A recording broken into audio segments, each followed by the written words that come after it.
على الأفلاك والأمين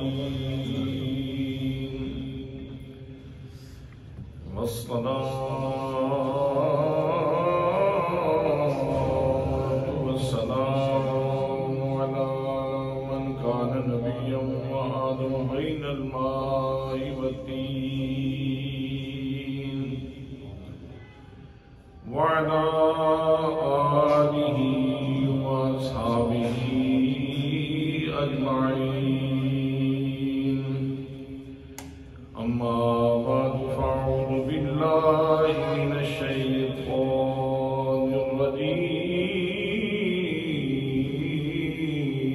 الرجيم بسم الله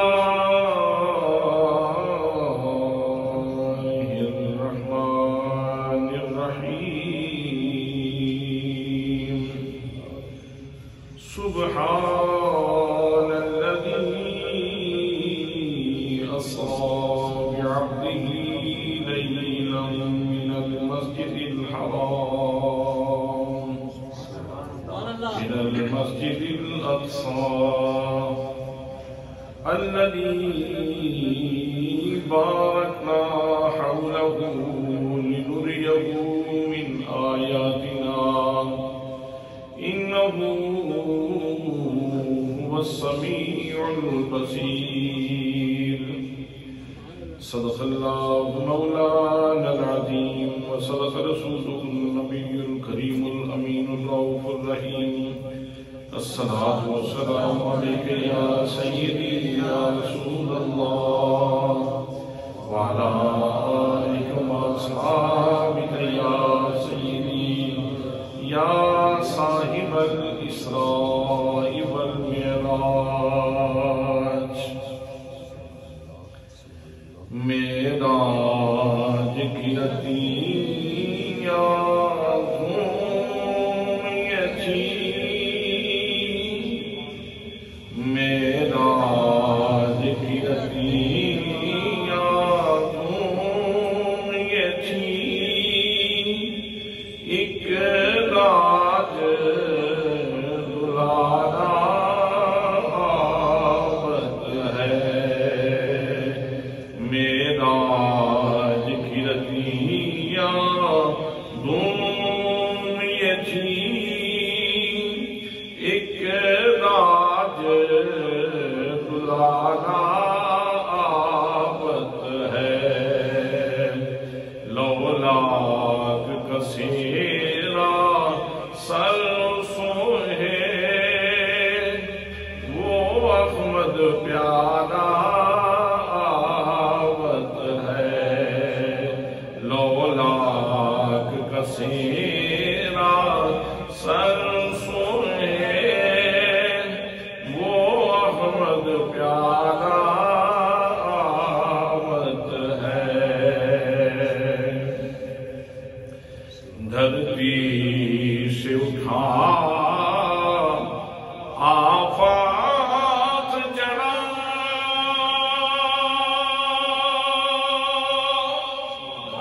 ممتاز یہ ملک تھا چاروں طرف دھرتی سے اٹھا آفات جڑا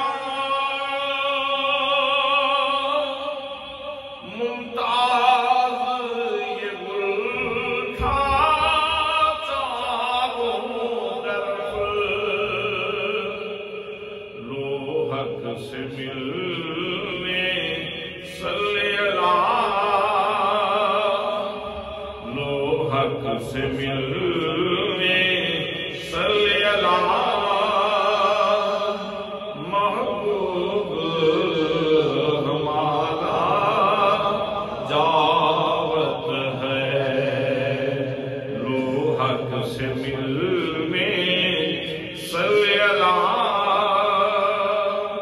محبوب ہمارا جاوت ہے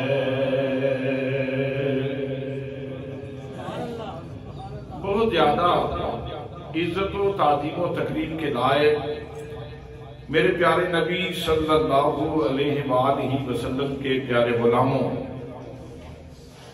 ماہ رجب المرجب شروع ہے اور آپ جانتے ہیں کہ اس کی حسین ترین رات میں اللہ کریم نے اپنے محبوب جمیل، محبوب اجمل، محبوب اکرم، محبوب انور، محبوب اشرف، محبوب اعلیٰ، محبوب بالا حضرت محمد مصطفیٰ صلی اللہ علیہ وآلہ وسلم کو اپنے حریم ناز میں، حریم قدس میں، حریم کبریا میں بلا کر اپنی ذات کے پردے اٹھا کر اپنے حبیب صلی اللہ تعالیٰ علیہ وسلم کو اپنا دیدار عطا فرمایا۔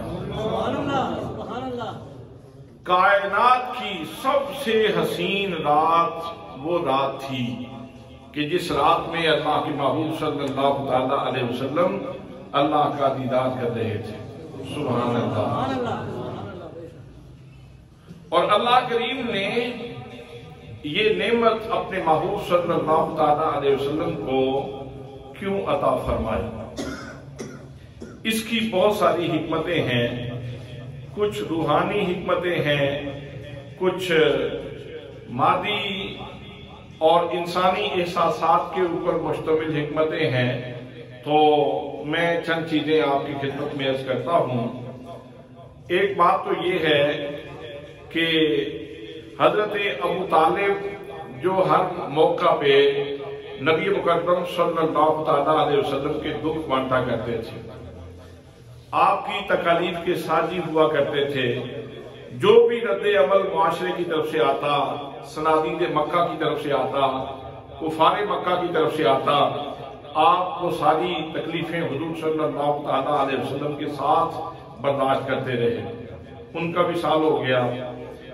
پھر فروغ اسلام میں حضرت خدیجۃ الکبریٰ سلام اللہ علیہا، ان کا ایک بہت بڑا رول تھا، اور وہ بھی میرے آقا کریم صلی اللہ تعالیٰ علیہ وسلم کے غم بانٹا کرتی تھیں، آپ کی آسائش کا، راحت کا خیال رکھا کرتی تھیں، اور انتہائی متمول تاجرہ ہونے کے باوجود انہوں نے اپنا سارا مال حضور صلی اللہ تعالیٰ علیہ وسلم کے قدموں میں ڈھیر کر دیا۔ ان کا بھی وصال ہو گیا۔ یہ دو صدمات ایسے تھے جنہوں نے حضور نبی مکرم صلی اللہ تعالیٰ علیہ وسلم کے قلب مبارک کو آزردہ کر دیا، رنجیدہ کر دیا، افسردہ کر دیا۔ میرے آقا کریم صلی اللہ تعالیٰ علیہ وسلم اتنے آزردہ خاطر ہوئے، اتنے افسردہ ہوئے کہ جس سال میں یہ دو ہستیاں اس جہان رنگ و بو سے گئیں تو اس پورے سال کو عام الحزن قرار دے دیا کہ یہ غم کا سال ہے۔ یہاں سے اندازہ کیا جا سکتا ہے کہ ان دو ہستیوں کے جانے کی وجہ سے نبی مقدم صلی اللہ تعالیٰ علیہ وسلم کتنا زیادہ غم محسوس فرماتے ہیں، کتنا دکھ محسوس کرتے ہیں ان دو ہستیوں کے جانے کی وجہ سے۔ اب جب آپ افسردہ رہنے لگے، افسردہ خاطر رہنے لگے، تو اللہ کریم نے اپنے محبوب صلی اللہ تعالیٰ علیہ وسلم کے زخمی دل کے اوپر مرہم رکھنے کا انتظام فرمایا۔ نبی مکرم صلی اللہ تعالیٰ علیہ وسلم کے رنجور دل کو، تکلیف میں جو دل تھا، اس کی آسائش کا، راحت کا انتظام کیا۔ حضرات محترم، آپ کا دوست پریشان ہو جائے، کوئی صدمہ آ جائے، کوئی تکلیف آ جائے، تو آپ اسے لے کے پارک میں چلے جائیں گے، کسی گلستان میں لے جائیں گے اور کہیں گے یار آؤ باہر نکلتے ہیں، ذرا آؤٹنگ کرتے ہیں تاکہ تیری طبیعت بحال ہو جائے، یہ صدمہ ذرا ہلکا ہو جائے۔ تو ہم اپنے معیار کے مطابق اپنے دوست کی تسکین کا سامان کرتے ہیں۔ اللہ کریم کا معیار بہت بلند تھا، اور پھر حضور صلی اللہ تعالیٰ علیہ وسلم کا معیار احساس بھی تو بہت بلند تھا۔ اس لیے اللہ کریم نے اپنی منزلت کو بھی پیش نظر رکھا اور اپنے حبیب صلی اللہ تعالیٰ علیہ وسلم کے جو طب نازک ہے اس کو بھی سامنے رکھا، اور اس کے مطابق اللہ کریم نے اپنے حبیب صلی اللہ تعالیٰ علیہ وسلم کے قلبی زخموں کے اندمال کا انتظام فرمایا۔ حضرات محترم، اگر معراج کے بارے میں یہ سوال کیا جائے کہ اللہ کریم نے کیوں اپنے محبوب کو بلایا، وجہ کیا تھی، سبب کیا تھا، علت کیا تھی؟ تو حضرات محترم، اس جہان فانی میں جو عسر و یسر سے عبارت ہے، جو دکھ اور سکھ سے عبارت ہے، جس میں انسان کبھی نشیب میں ہوتا ہے، کبھی فراغ میں، کبھی دن کی گھڑیاں گزار رہا ہوتا ہے، کبھی رات کی تاریکیوں میں سفر کر رہا ہوتا ہے، کبھی تکلیف میں ہوتا ہے، کبھی راحت میں ہوتا ہے۔ تو میرے دوستوں، میرے بھائیوں، میلاد کی توجیہ یہ ہے کہ جب نبی مکرم صلی اللہ علیہ وسلم کے قلب اقدس کے اوپر زخم آئے، حضرت ابو طالب کے جانے کی وجہ سے، ان کے انتقال کرنے کی وجہ سے، جناب سیدہ خدیجۃ الکبریٰ سلام اللہ علیہا کے وصال کی وجہ سے، تو اللہ کریم نے اپنے محبوب کو بلایا، فرمایا میرے محبوب، ہم تمہارے دل کے اوپر جو بوجھ ہے اس کو ختم کرتے ہیں، اور اس کے لیے اللہ کریم نے یہ انتظام فرمایا کہ محبوب حضرت ام ہانی کے گھر میں آرام فرما رہے ہیں۔ اللہ کریم نے خادم کو بھیجا۔ حضرات محترم، ذرا خادم کو دیکھیں کہ خادم کون ہے۔ اللہ کریم نے سواری بھی بھیجی، سواری ہے تو براق ہے، اور خادم ہے تو جناب جبریل امین ہے۔ انتہائی عظیم الشان خادم کو بھیجا، اور انتہائی عظیم الشان سواری بھیجی اپنے محبوب صلی اللہ علیہ وسلم کو بلانے کے لیے، اور اپنی بارگاہ سے نوازشات کی بارش کے لیے اللہ کریم نے اپنے محبوب صلی اللہ علیہ وسلم کو اپنے حریم ناز میں بلوایا۔ اور اس کی روحانی وجہ بھی میں آپ کی خدمت میں عرض کر دوں کہ جتنے انبیاء کرام تشریف لائے ہیں، ان کی دعوت میں قوت پیدا کرنے کے لیے اللہ کریم نے ان کو معجزات سے نوازا۔ جناب سیدنا صالح علیہ السلام کے دور میں مجسمہ سازی اپنے عروج پہ ہے، ان کو اللہ کریم نے پتھر سے اونٹنی عطا فرمائی۔ یہ حضرت صالح علیہ السلام کا معجزہ تھا۔ جناب موسیٰ کلیم اللہ علیہ السلام کے دور میں جادو اپنے عروج پہ تھا۔ عصائے کلیمی کے سامنے اللہ کریم نے اس دور کے جادوگروں کو لاجواب کر دیا۔